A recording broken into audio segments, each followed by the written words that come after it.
السلام علیکم ناظرین، آج اللہ تعالیٰ نے کرم فرمایا، دھوپ نکلی ہے تو جانوروں کو باڑے سے باہر نکال کر دھوپ میں باندھا گیا ہے تاکہ یہ ذرا دھوپ کی حرارت سے بھی لطف اندوز ہوں، سردی کا زور ذرا کم ہو اور یہ چہل قدمی بھی کر لیں، ان کا کھانا، ان کا چارہ ہضم ہو سکے۔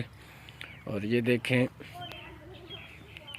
بھینسیں، گائے، بکریاں سب دھوپ کے مزے لے رہے ہیں۔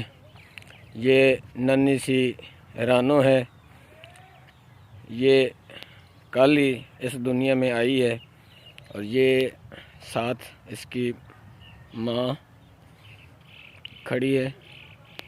یہ سارے جانور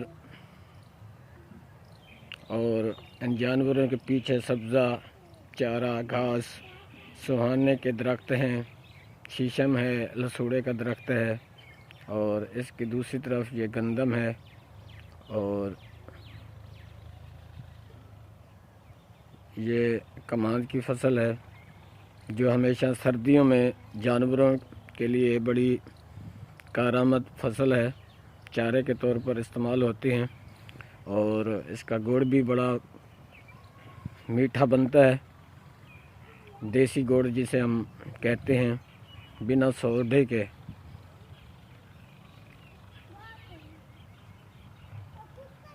کیسا لگا آپ کو دیہات کا یہ منظر، جانوروں کا وزٹ؟